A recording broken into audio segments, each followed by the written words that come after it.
Okay बच्चों, मैं हूं शाहिद सर और आप देख रहे हैं दी कैल्सीफाई चैनल। आज की इस वीडियो में हम लोग न्यू एनसीईआरटी बुक साइंस की क्यूरियोसिटी का chapter number 7 particulate nature of matter की क्वेश्चन एंड आंसर को करेंगे।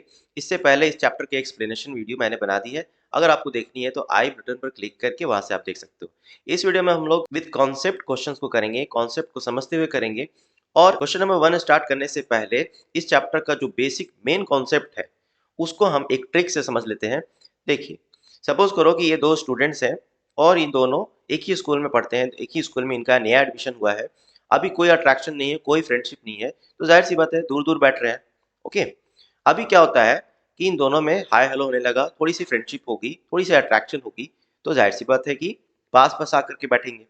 अभी क्या हुआ कि इन दोनों में बहुत अच्छी दोस्ती होगी, बहुत ज्यादा अट्रैक्शन हो गया, तो ये पास पास सेम डेस्क पर आकर के बैठ रहे हैं। ओके, तो बस यही कॉन्सेप्ट है पूरे चैप्टर का कि डिस्टेंस कम होगी तो अट्रैक्शन ज्यादा होगा, या फिर अट्रैक्शन ज्यादा होगी तो इंटर पार्टिकल स्पेस कम होगा, और अट्रैक्शन कम होगी तो स्पेस ज्यादा होगी। ओके, चलिए इसी कॉन्सेप्ट को माइंड में रखते हुए हम क्वेश्चन नंबर 1 से स्टार्ट करते हैं। क्वेश्चन नंबर 1 देखिए क्या कर रहा है। Choose the correct option. The primary difference between solids and liquids is that the constituent particles are, first option is closely packed in solids while they are stationary in liquids, far apart in solids and have fixed position in liquids, always moving in solids and have fixed position in liquids, closely packed in solids and move past each other in liquids। तो देखिए, इस chapter में हम लोग पढ़ा है, इस chapter में हम लोगों ने पढ़ा है कि सॉलिड्स के पार्टिकल्स जो होते हैं वो क्लोजली पैक्ड होते हैं। यहाँ पे देखिए, है ना, यानी कि इंटर पार्टिकल स्पेस नेग्लिजिबल होता है, बहुत पास पास होते हैं। और लिक्विड में क्या होता है, लिक्विड में थोड़े से दूर दूर होते हैं और पास्ट ईच अदर जो होते हैं वो मूव होते हैं, यानी कि साथ साथ मूव होते हैं। ठीक है, तो ऑप्शन कौन सा हो जाएगा? ऑब्वियस है कि ऑप्शन 4 हो जाएगा। कि प्राइमरी डिफरेंस क्या है सॉलिड और लिक्विड के पार्टिकल्स में, कि सॉलिड के पार्टिकल्स पास पास होते हैं, क्लोजली पैक्ड होते हैं, और लिक्विड के move past each other in liquids. Okay, चलिए क्वेश्चन नंबर 2 लेते हैं। Which of the following statements are true, correct the false statements. चलिए, तो फर्स्ट स्टेटमेंट क्या है? Melting ice into water is an example of the transformation of a solid into liquid. यानी कि ice को जो हम मेल्ट करके वाटर बनाते हैं वो एग्जांपल है transformation of solid into liquid. Solid से लिक्विड में ट्रांसफर होने का, ट्रांसफॉर्म होने का एक एग्जांपल है। तो ये तो ट्रू है, तो ट्रू हो गया ये। Second question, melting process involves a decrease in interparticle attractions during their transformation। और हाँ बच्चों, मुझे थोड़ा जुकाम है, इसलिए प्लीज़ माइंड मत करना, मेरी वॉइस थोड़ी सी क्लियर नहीं आ रही है। वीडियो भी आप लोग के लिए बनाना ज़रूरी है, तो प्लीज़, बहुत एफर्ट लगता है, बहुत मेहनत लगती है, तो प्लीज़ चैनल को सब्सक्राइब कर लो। बस एक सपोर्ट कर दो, चैनल को सब्सक्राइब कर दो और वीडियो को लाइक कर दो। ठीक है, देखिए क्वेश्चन नंबर 2 लेते हैं। Melting process involves a decrease in interparticle attractions during the transformation. Melting process में क्या होता है, कह रहा है कि decrease in interparticle attraction during the transformation. जब हम सॉलिड टू लिक्विड मेल्ट कर देते हैं तो इंटरपार्टिकल अट्रैक्शन डिक्रीज हो जाता है, इंटरपार्टिकल अट्रैक्शन डिक्रीज हो जाता है। बस होता ही है, जब हम सॉलिड से लिक्विड बना देते हैं तो लिक्विड के इंटरपार्टिकल स्पेस जो थी वो इंक्रीज हो जाती है, तो अट्रैक्शन ऑब्वियस है कि कम हो जाएगी, डिक्रीज हो जाएगी। तो ये भी ट्रू हो गया। Third, solids have a solids have a fixed shape and a fixed volume। तो ये भी तो होता ही है, हमने देखा कि सॉलिड के पार्टिकल्स पैक्ड होते हैं क्लोजली, तो वो फिक्स्ड होते हैं और उनका वॉल्यूम भी फिक्स्ड होता है, तो ये भी ट्रू हो गया। ओके, नेक्स्ट लेते हैं question number 4। The interparticle attractions in solids are very strong and the interparticle spaces are very small. यानी कि इंटरपार्टिकल अट्रैक्शन सॉलिड में बहुत ज्यादा होता है और इंटरपार्टिकल स्पेस बहुत कम होता है। तो ये भी हमने देख लिया कि अट्रैक्शन ज्यादा होता है, क्यों? क्योंकि क्लोजली पैक्ड होते हैं सॉलिड के पार्टिकल्स। तो क्लोजली पैक्ड होते हैं, यानी कि स्मॉल जो होती है इंटरपार्टिकल स्पेस जो होती है वो बहुत स्मॉल होती है, और स्मॉल होगी इंटरपार्टिकल स्पेस कम होगी, यानी कि पास पास होंगे, तो जाहिर सी बात है कि उनमें अट्रैक्शन ज्यादा होगा, वेरी स्ट्रॉन्ग। तो ये भी ट्रू हो गया। Next question, when we heat camphor in one corner of a room the fragrance reaches all corners of the room. तो ये देखिए क्या कह रहा है कि जब हम कैम्फर यानी जो कपूर होता है उसको हीट करते हैं वन कॉर्नर ऑफ रूम के किसी एक कॉर्नर में, तो उसकी फ्रैग्रेंस, उसकी जो खुशबू है, उसकी जो स्मेल है, वो रूम के चारों कॉर्नर में, सारे कॉर्नर में फैल जाती है। तो यस, ये तो होती है। तो ये भी ट्रू हो गया। चलिए, on heating we are adding energy to the camphor and the energy is released as a smell. यानी कह रहा है कि कैंपर को जब हम हीट करते हैं तो हमने उसमें एनर्जी ऐड किया, तो ये तो ट्रू है कि हम कैंपर में एनर्जी ऐड करते हैं। लेकिन बात का देखिए, and the energy is released as a smell, energy ही स्मेल के फॉर्म में रिलीज होती है, ये कह रहा है। तो ये तो ट्रू नहीं है। कैंपर को जब हम हीट करते हैं तो हम उसमें एनर्जी ऐड कर रहे हैं, लेकिन वो एनर्जी लेकर के कैंपर जो है सॉलिड टू डायरेक्टली वेपर में, गैस में कन्वर्ट हो जाता है, जिसको हम क्या बोलते हैं, सब्लिमेशन। देखिए यहाँ लिखा हुआ, इसी को बोलते हैं हम सब्लिमेशन। ओके, तो on heating energy is added to camphor causing it to undergo sublimation. The camphor directly convert into gas and the vapor carries its characteristic smell. तो इसमें ये नहीं होता है कि एनर्जी जो हमने दिया, कैंपर को हीट किया, एनर्जी दिया, तो वही एनर्जी स्मेल के फॉर्म में रिलीज होगी, ये नहीं होता है। जब हमने हीट किया, कैंपर को एनर्जी दिया, तो वो एनर्जी लेकर के कैंपर के जो पार्टिकल्स हैं वो दूर दूर चले जाते हैं। कैंपर क्योंकि सॉलिड होता है तो डायरेक्टली वो सॉलिड टू गैस में कन्वर्ट हो जाता है। अब वो जो गैस है या वेपर है, वो क्योंकि वो कैंपर का है, तो वो जहां जाएगा तो उसकी कैरेक्टरिस्टिक जो स्मेल है वो आप लोग उसको फील कर पाते हो। ठीक है, तो ये हो जाएगा फॉल्स। देखिए, अब लेते हैं हम question number 3। Choose the correct answer with justification. If we could remove all the constituent particles from a chair, what would happen? क्या होगा? कह रहा है कि जब हम चेयर के सारे कॉन्स्टिट्यूएंट पार्टिकल्स को हटा दें तो क्या होगा? तो क्या होगा? चेयर के सारे पार्टिकल्स को आप हटा दोगे तो क्या होगा? Nothing will change, the chair will weigh less due to lost particles, nothing of the chair will remain. Option 3 is correct ना?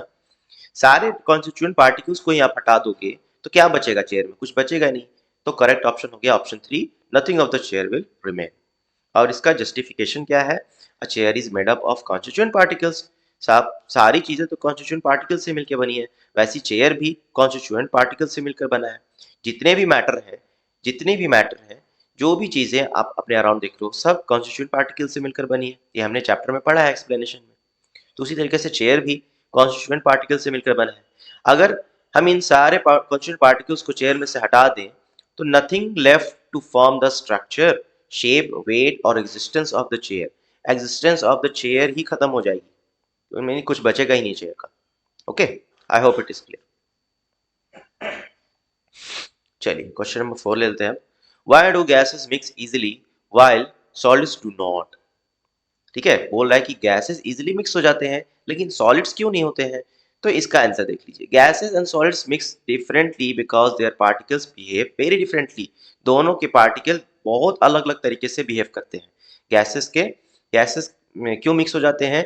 क्योंकि गैसेस के पार्ट है ना, वो उनके बीच की दूरी बहुत ज्यादा होती है, वेरी फार होते हैं वो, है ना। इंटर पार्टिकल स्पेस बहुत ज्यादा होती है, तो अट्रैक्शन नहीं है, क्योंकि इंटर पार्टिकल स्पेस, जिससे मैंने बताया ट्रिक से कि स्पेस ज्यादा होगी तो अट्रैक्शन नहीं होगा, तो वो अट्रैक्शन नहीं होता है तो वो फ्रीली मूव करते हैं, move freely in all directions. Gas के पार्टिकल्स के बीच की दूरी बहुत ज्यादा होती है, इंटर पार्टिकल स्पेस बहुत ज्यादा होती है, तो वो फ्रीली मूव करते हैं in all directions and have almost no attraction between them, है ना। अट्रैक्शन ऑलमोस्ट नहीं होता है, negligible. There is lot of empty spaces for other gas particles to enter. अब क्योंकि गैस पार्टिकल्स के बीच में बहुत ज्यादा गैप है, बहुत ज्यादा दूरी है, तो उसके बीच में कोई दूसरे गैस के पार्टिकल्स आ जाएंगे, आकर के बैठ जाएंगे। ठीक है, तो यही वजह है कि gas particles do not stick to each other, they move quickly and spread out on their own. Because of this one gas can easily and completely mix with other gas. Okay, अभी देखिए solids क्यों नहीं mix होते हैं? Why solids do not mix easily? क्योंकि solid के particles जो होते हैं वो टाइटली पैक्ड होते हैं, टाइटली पैक्ड होते हैं, उनके बीच में अट्रैक्टिव फोर्स होता है वो बहुत स्ट्रांग होता है। इंटर पार्टिकल स्पेस कम होती है तो इंटर पार्टिकल अट्रैक्शन ज्यादा होगी। Okay, there particles stay fixed in place, they can only vibrate not move around. Solid की पार्टिकल्स जस्ट ऐसे ऐसे ऐसे ऐसे करके वाइब्रेट करते हैं, क्योंकि उनके आसपास स्पेस होता ही नहीं है, वो टाइटली पैक्ड होते हैं, क्लोजली पैक्ड होते हैं। Okay, since solid particles cannot move freely or change positions, the particles of two solids can not mix easily mix with each other. ठीक है, क्योंकि स्पेस होता ही नहीं है तो दूसरे सॉलिड के पार्टिकल्स आकर के कहाँ बैठेंगे, उनके लिए स्पेस है ही नहीं, क्योंकि सॉलिड के पार्टिकल्स क्लोजली पैक्ड है, टाइटली पैक्ड है। ठीक है, I hope it is clear. Clear हो रहा है तो प्लीज एक थम्स अप कर दो, एक लाइक कर दो और कमेंट में कुछ अच्छा सा कमेंट कर दो। चलिए नेक्स्ट क्वेश्चन ले लेते हैं, question number 5। When spilled on the table, milk in a glass tumbler flows and spreads out, but the glass tumbler stays in the same shape. Justify this statement. यानी कह रहा है कि जब milk in a glass tumbler, यानी कि जो glass होता है जिससे हम पानी पीते हैं ना, उसमें जब हमने मिल्क लिया है और वो मिल्क, ग्लास भरी मिल्क, वो जब गिर जाती है टेबल पर, स्पिल्ड हो जाती है, तो आप देखते हो कि मिल्क जो है वो फ्लो हो जाती है, स्प्रेड हो जाती है, स्प्रेड आउट हो जाती है। लेकिन ग्लास जो है वो अपने शेप में बना रहता है, यानी कि मिल्क का शेप चेंज हो गया। ग्लास में था तो ग्लास के शेप का था, और ग्लास से जब निकल गया, मिल्क जब गिर गया टेबल पे, तो कुछ और शेप का हो गया। लेकिन ग्लास का शेप तो वही रह गया, ग्लास का शेप तो चेंज नहीं होता है ग्लास टेम्पलर का। ठीक है, तो इसका कह रहा है कि जस्टिफाई दिस स्टेटमेंट। तो देखिए आंसर इसका लिखते हैं हम, difference between liquid and solid, यानी कि liquid milk and glass tumbler, इन दोनों में डिफरेंस क्या है। तो पहला तो शेप एंड वॉल्यूम का, milk has a fixed volume but no fixed shape, है ना। मिल्क जो है वो लिक्विड है, तो लिक्विड का वॉल्यूम हमने पढ़ा है चैप्टर में कि लिक्विड का वॉल्यूम फिक्स्ड होता है लेकिन शेप फिक्स नहीं होता है। आप जिस कंटेनर में, जिस शेप के कंटेनर में लिक्विड को डालोगे, मिल्क को डालोगे, उसी शेप का वो हो जाता है। It takes the shape of a container, any container. A glass tumbler has both fixed shape and fixed volume. Glass tumbler जो है उसकी शेप जो है वो फिक्स्ड है, उसका वॉल्यूम भी फिक्स्ड है। ग्लास जो होता है जिससे हम लोग पानी पीते हैं, उसका शेप तो चेंज नहीं होता क्योंकि वो सॉलिड है। ठीक है ना। In particle attraction, inter particle attraction, liquid milk क्या है, मिल्क एक लिक्विड है, तो particles are not tightly held, है ना। मिल्क के, यानी कि हमने लिक्विड के पार्टिकल्स के बारे में पढ़ा है कि इंटर पार्टिकल स्पेस थोड़ी ज्यादा होती है सॉलिड के कंपैरिजन में, और अट्रैक्शन इसलिए कम हो जाता है। तो वही कह रहा है, particles are not tightly held, particles एक दूसरे से टाइटली जुड़े नहीं होते, so they can move and flow. In solids like glass, particles are strongly attracted and tightly packed. ठीक है, यानी ग्लास टम्बलर जो है उसके, क्योंकि वो सॉलिड है तो उसके पार्टिकल्स टाइटली हेल्ड टुगेदर होते हैं, है ना, टाइटली पैक्ड होते हैं, स्ट्रांगली अट्रैक्टेड होते हैं, बहुत अट्रैक्शन होता है, तो वो इधर उधर कहीं जा नहीं सकते हैं, मूव नहीं हो सकते, फ्लो नहीं हो सकते।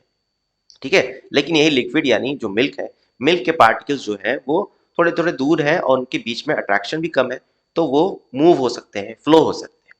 ठीक है, तो इसीलिए जब ग्लास से दूध गिर जाता है टेबल पे तो वो फैल जाता है, क्योंकि वो लिक्विड है, उसके पार्टिकल्स फ्रीली मूव हो रहे हैं, तो वो मूव हो जाते हैं। Third, particle movement, liquid particles move freely with in a limited space, solid particles can not move freely, they only vibrate in place. Liquid के पार्टिकल्स जो होते हैं वो फ्रीली मूव करते हैं लेकिन एक लिमिटेड स्पेस में होते हैं। ऐसा नहीं होगा, आपको दिखेगा जैसे गैस में, गैस को आप छोड़ दोगे तो गैस पूरा ना एटमोस्फेयर में फैल जाएगा, कहाँ कहाँ जाएगा आपको पता भी नहीं चलेगा। लेकिन लिक्विड ऐसा नहीं है, लिक्विड आप कहीं पे सरफेस पर, फ्लोर पे या टेबल पे गिराओ तो उसका एक लिमिटेड स्पेस होता है, वहीं तक जा करके वो रुक जाएगा। ठीक है, चलिए next. Therefore, milk spreads when spilled because its particles can move. A glass tumbler keeps its shape because its particles are tightly packed and fixed. तो मिल्क क्यों स्प्रेड हो जा रहा है, क्योंकि इसके पार्टिकल्स जो होते हैं वो मूव कर सकते हैं, इंटर पार्टिकल स्पेस ज्यादा होती है, अट्रैक्शन कम होता है। लेकिन ग्लास टम्बलर के साथ ऐसा नहीं, क्योंकि वो सॉलिड है, तो सॉलिड के पार्टिकल्स टाइटली पैक्ड होते हैं और फिक्स्ड होते हैं। ठीक है, चलिए नेक्स्ट क्वेश्चन लेते हैं, question number 6। Represent diagrammatically the changes in the arrangement of particles as ice melts and transforms into water vapor. ठीक है, तो हमें डायग्रामेटिकली शो करना है जब आइस मेल्ट होकर के वाटर बनता है और वाटर से फिर वेपर बनता है। चलिए तो इसको शो करेंगे। देखिए यहाँ पे मैंने आपके लिए ड्रॉ करके रखा है, ये हो गया आपका आइस, आइस के पार्टिकल्स, ये हो गए वाटर के पार्टिकल्स, और ये हो गए वाटर वेपर के पार्टिकल्स। इसको हमने शो कर दिया। यहाँ पे देखिए एक चीज मैं मेंशन कर दूं कि नॉर्मली जब सॉलिड मेल्ट होकर के लिक्विड में कन्वर्ट होते हैं तो इंटर पार्टिकल स्पेस इंक्रीज हो जाती है, लेकिन आइस के केस में ऐसा नहीं है।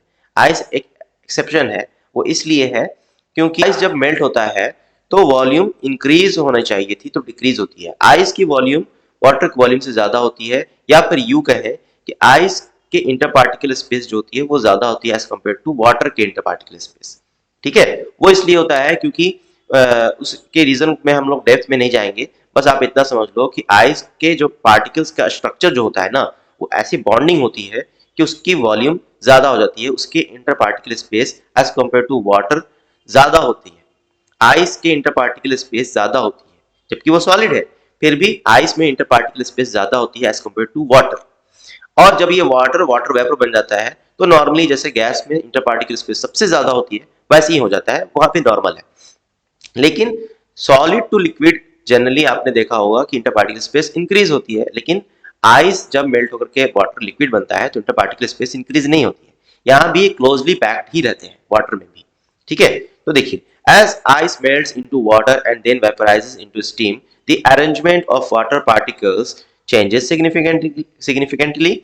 आइस में क्या होता है, particles are closely packed in a fixed orderly arrangement, they only vibrate in place, क्योंकि वो सॉलिड है। लिक्विड में भी देखिए, particles are still close but loosely arranged. Liquid में तो जनरली हम बोलते हैं कि इंटर पार्टिकल स्पेस इंक्रीज हो जाती है, लेकिन हमने यहाँ वाटर के केस में क्या लिखा है, हमने लिखा है कि still close but loosely arranged. Inter particle space अभी भी कम होती है, लेकिन लूजली होते हैं, इसलिए ये स्लाइड हो जाते हैं। इंटर पार्टिकल पार्टिकल्स जो होते हैं एक दूसरे के ऊपर स्लाइड होते हैं, जिसकी वजह से आपको फ्लूइडिटी दिखती है, यानी कि वाटर आपको फ्लो होता दिखता है। Okay, now water vapour particles are far apart and move randomly at high speed, filling the available space। जैसे गैसेस में होता है वैसे ही है। ओके, चलिए नेक्स्ट क्वेश्चन लेते हैं, क्वेश्चन नंबर 7।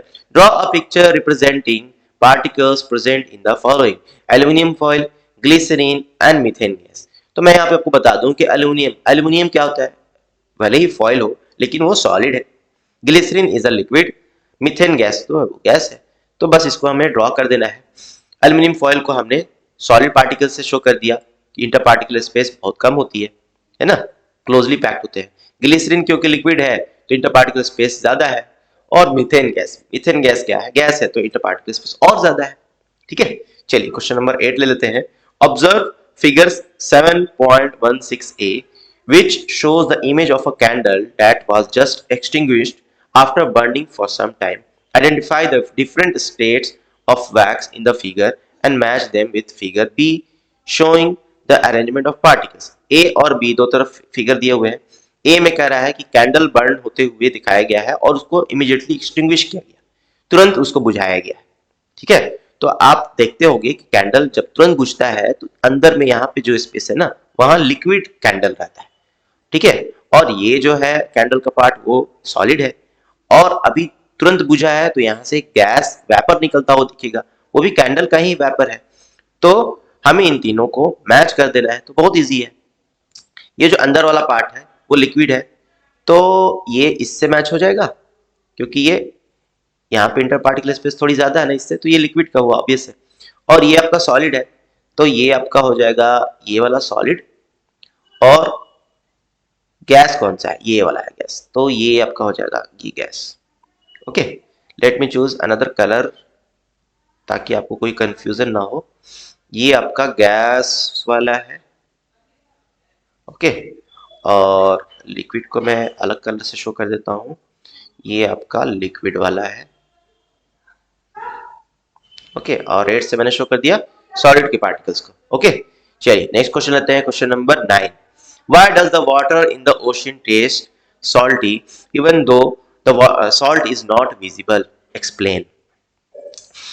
सॉल्टी तो टेस्ट होता है, ओशियन का जो वाटर होता है या समुद्र का जो पानी होता है वो नमकीन होता है, सॉल्टी होता है, लेकिन उसमें सॉल्ट दिखता नहीं है। कह रहा है salt is not visible, explain.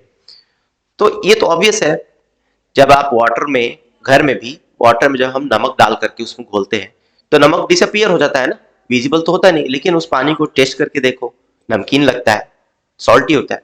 तो बस वही है, इसमें हमने क्या किया, नमक जो है, सॉल्ट जो है वो सॉलिड है, और वाटर क्या है, liquid.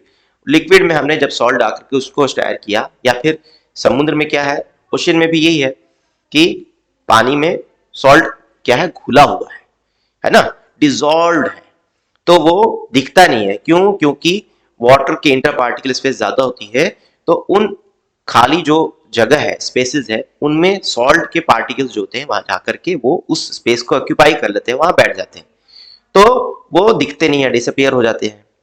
Ocean water tastes salty because salt is dissolved in it, even though we cannot see it. Dissolve हो गए। Ocean water has dissolved salts like sodium chloride. When salt dissolves, it breaks into tiny particles that spread throughout the water. ठीक है? तो जो salt है, sodium chloride, dissolved salts, वो क्या है? वो एक सॉलिड है, और जब वो डिजोल्व होता है तो वो उसके पार्टिकल्स, छोटे छोटे पार्टिकल्स ब्रेक होकर के वो वाटर के पार्टिकल के साथ मिल जाते हैं, और वाटर के पार्टिकल के बीच में जो स्पेस होती है उन खाली जगहों को भर देते हैं। So they can not be seen, the salt does not settle और form clumps making the water look clear. Salt ऐसा नहीं होता है कि सेटल हो गया, जैसे सैंड सेटल हो जाता है, नीचे बैठ जाता है, तो सैंड वाला जो वाटर है वो आपको गंदा दिखेगा, उसमें सैंड सैंड या मिट्टी वाला वाटर दिखता है, क्योंकि सॉल्ट डिजोल्व हो जाता है। वैसा आपका सैंड या जो क्ले है, मिट्टी है, वो डिजोल्व नहीं होते हैं, वो सस्पेंड हो जाते हैं, इस वजह से वो दिखते हैं, वो विजिबल होते हैं।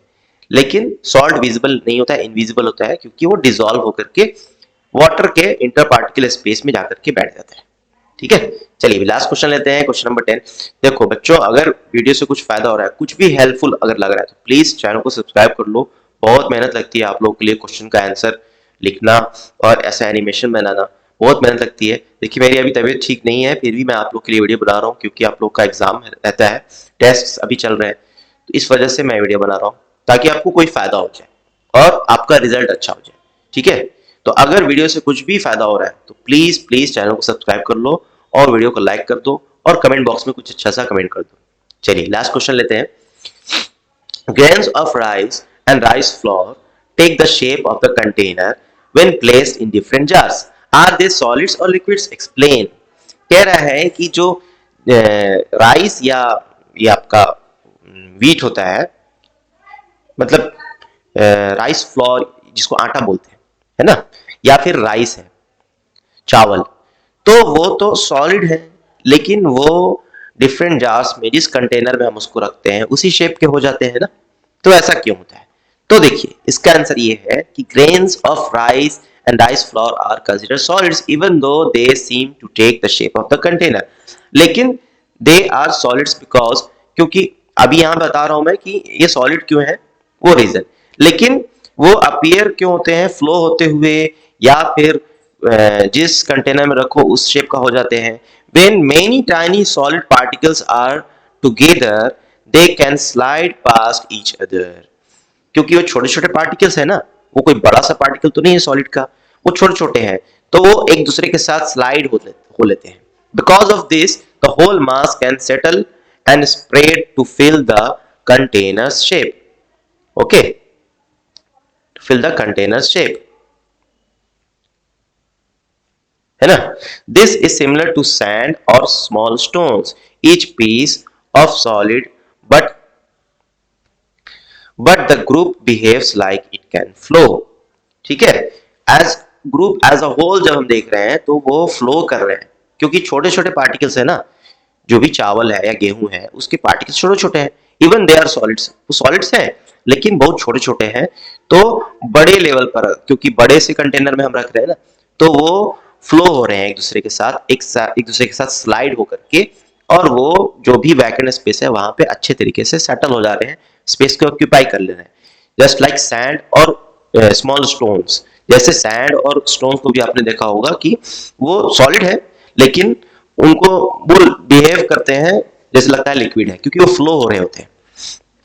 ठीक है, तो ये इसका आंसर है। आई होप कि वीडियो से कुछ फायदा हुआ है, तो अगर फायदा हुआ है तो प्लीज वीडियो को लाइक और शेयर कर दो और चैनल को सब्सक्राइब कर दो।